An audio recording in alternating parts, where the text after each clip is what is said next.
Si Sean ay isa sa mga batang nilikha ng Dead Mansion Project. Siya ang rurok ng kanilang produktong nagawa sa ngayon. Siya ay mahusay sa infiltration, kasanayan sa sandata, at VIP assassination. Siya ay nakatakdang ipamahagi sa isang pangunahing kliyente ng ampunan, isang kilalang Yakuza organization sa Japan. Ngunit nagkaroon ng pagkakamali, at sa halip na sa Japan, napunta siya sa Korea. Ipinaliwanag ng direktor na 5 taon na ang lumipas mula nang magkamali, at halos inakala niyang patay na si Sean, kaya't isinuko na nila siya. Ngunit ngayon, ang lalaking ito, na mas mukhang mayamang mafia boss kaysa ama, ay nasisiyahan na natagpuan nila siya. Agad niyang sinabi sa sister na ibalik si Sean sa lalong madaling panahon, sa kahit anong paraan, dahil hindi na siya makapaghintay pa. Ang babae na tinatawag nating sister ay ibinaba ang kanyang itim na belo, na nagpapakita ng kanyang malamlam na mga mata. Agad siyang sumunod sa utos, sinasabing magsisimula siya agad sa retrieval operation.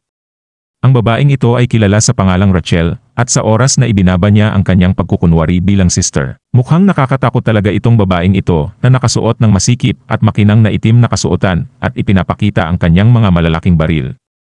Ipinapakita niyang gagawin niya ang lahat para maibalik si Sean, kahit na kailangang pilitin niya ito. Ang babaeng ito ay isang instructor ng Dead Mansion, at ang kanyang specialty ay hindi pa alam.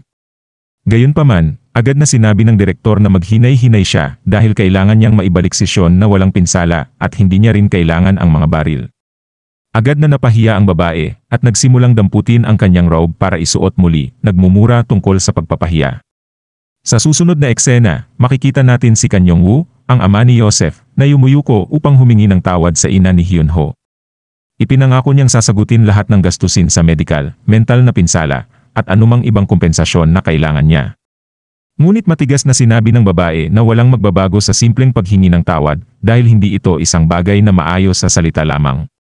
Nagulat ang mga estudyanteng malapit sa kanila nang makita ang ubod ng yaman na lalaking ito na yumuyuko ng ganoon. Sa wakas, itinaas ni Kang Yong ang kanyang ulo, tumalikod na may blangkong mukha, at sinabing aalis na siya. Lubos na nalito ang babae sa kakaibang kilos niya.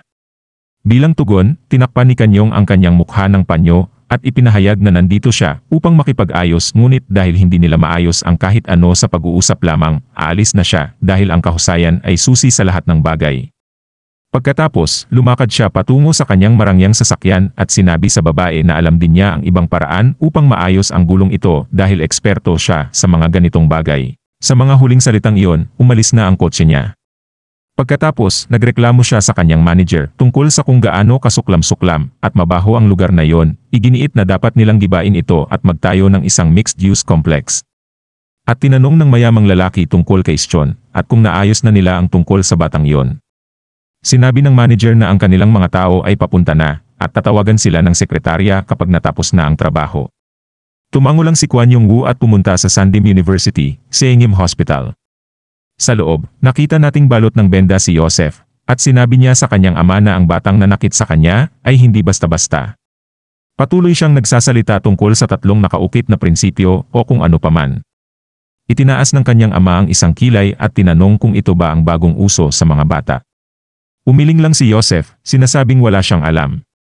Bago pa makapagsalita si Joseph ng higit pa, pinutol siya ng kanyang ama at binigyan siya ng malamig na titig. Mapagpakumbabang hiningi ng ama sa nurse na bigyan sila ng pribadong oras. Pagkaalis ng babae, sinampal niya ng malakas ang kanyang anak, katulad ng tipikal na ama. Pagkatapos sampalin si Joseph, pinagsabihan siya ni Yong-woo. Ang talagang nagpapainit sa kanyang ulo ay hindi lang dahil nakipag-away ang kanyang anak nang bubuli ng mga bata, nagdulot ng pagtalon ng isa sa bintana. Hindi ang talagang bumabagabag sa kanya ay hindi nilinis ni Joseph ang gulo pagkatapos. Ipinapunto niya kay Joseph na ang mga batayan ng trabaho ay iwasang gawin ang mga bagay ng 2 beses, ibig sabihin, huwag magkamali at mag-iwan ng ebidensya para matagpuan ng iba. Sinabi ni Yong-woo sa kanyang anak na panoorin siyang mabuti at matuto mula sa pagkakataong ito upang ayusin ang mga bagay. Samantala, si Sean ay binubugbog ng isang grupo ng mga tauhan na ipinadala ni Yong-woo. Ang leader, nakasuot ng guwantes, ay pinapanood habang hinahatak ng kanyang mga kasamahan ang sugatang bata mula sa lupa. Sa isang galit na mukha, nagbibigay siya ng sunod-sunod na malalakas na sampal sa mukha ni Sean, hindi tumitigil hanggang sa bumagsak ang bata sa sobrang pagod.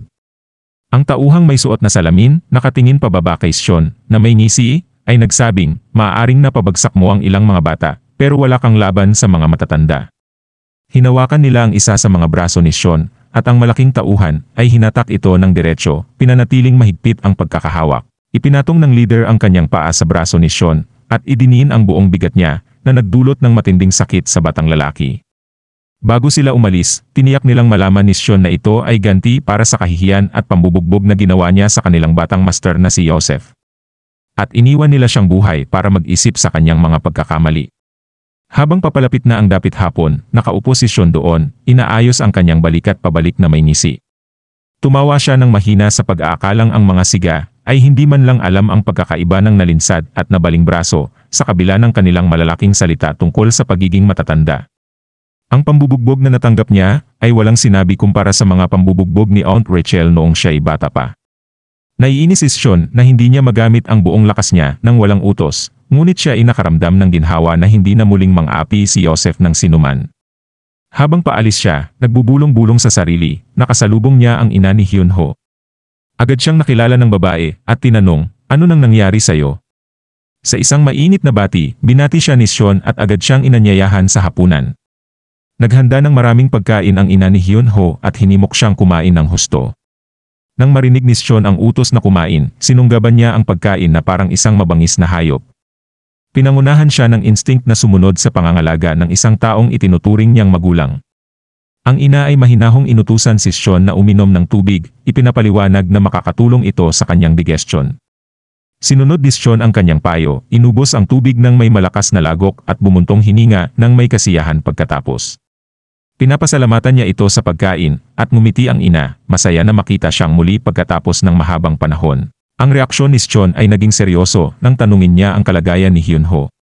Bilang tugon, tiniyak sa kanya ng ina na maayos ang kinalabasan ng operasyon at siya ay nasa mabuting kalagayan. Umaasa siya na tuluyang gagaling si Hyun-ho kahit na mahirap ang sitwasyon sa ngayon. Pagkatapos, tila bumigay ang kanyang lakas, nagsimulang manginig ang kanyang kamay at umagos ang mga luha. Umiiyak siya, pakiramdam na mahina kumpara sa kanyang anak at walang magawa bilang ina. Lumabas mula sa kanyang bibig ang kanyang tapat na hiling. Gusto niyang wasakin ang lahat ng sumakit kay Hyun-ho, lalo na ang ama ni Joseph, at sirain silang lahat. Mukhang natagpuan na ni Sean ang dahilan para gamitin ang kanyang buong kakayahan laban sa mga gago na ito. Habang humaharap ang ina upang humingi ng tawad sa kanyang biglaang pagbugso ng damdamin, wala na si Sean. Lumipat ang eksena sa Bungu Construction Company. Sa loob ng gusali, ang ama ng bastos na anak ay nagtuos upang ipagdiwang ang record profit na nakuha nila sa ikatlong quarter ng taong ito. Nagbibigay siya ng taos-pusong pasasalamat sa lahat ng kanyang mga empleyado, sinasabing dahil sa kanila kaya't umabot sa ganito kalayo ang Bungu Construction. Sa gitna ng mga empleyado, nakita natin ang isa sa mga matitipunong lalaki na bumugbog kay Sean kanina, at malapit sa kanya ay may isang waiter na kahina-hinalang kamukha ni Sean. Lumapit ang waiter sa lalaki at inalok siyang lagyan ng inumin. Pagkasabi ng lalaki na ibuhos ang inumin, agad na binasag ng waiter ang bote sa mukha ng loko. Nabasag ang bote, nagkalat ang alak at mga bubog sa hangin. Napatumba ang matabang lalaki, sinubukang ayusin ang sarili, at mabilis na sumugod para sa isang kontra-atake. Ngunit handa si Sean. Ipinasa niya ang mga basong hawak niya sa mga kamay ng lalaki, parang inaabot ang pares ng guwantes. At pagkatapos, sa isang brutal na sipa, tinamaan niya ang mukha ng loko. Sunod, kumuha si Sean ng mga tinidor at kutsilyo at pinukol ito sa mga gwardya nang may nakamamatay na katumpakan. At perfectong tinamaan ang kanilang mga target. Hindi nagtagal para mapagtanto ng lahat na may nangyayaring gulo. Bago pa man sila makakilos, marami sa mga nakaitim na damit na lalaki ang natumba na, at nagsisigawan ang mga tao tungkol sa isang blonde na bata na nagdudulot ng lahat ng gulo. At ang pagbanggit sa blonde na bata ay nagbigay ng gulat sa direktor ng kumpanya. Samantala, nagtatago si Sean sa ilalim ng mesa, may hawak na kutsilyo. Mabilis siyang dumaan sa lahat, pinagsasaksak sila na parang mga pipino lamang gamit ang maliit niyang kutsilyo. Sinusunod niya ang itinuro sa kanya, ang mga salita ng magulang ay absoluto. Hindi niya maaaring baliwalain ang mga luha, at pakiusap ng ina na gustong sirain ang lahat ng nanakit kay Hyun-ho kasama na ang ama. Kaya ginagawa niya ang eksaktong sinabi sa kanya.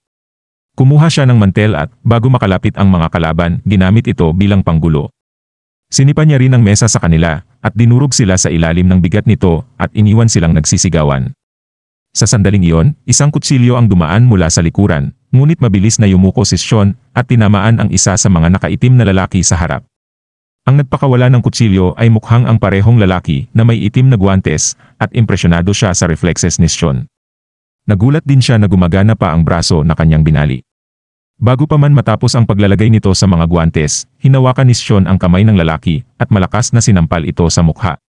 Eksperto niyang nilock ang braso ng lalaki at binali ang buto sa loob at malamig na sinabing ganito ang tamang pagbasag ng braso.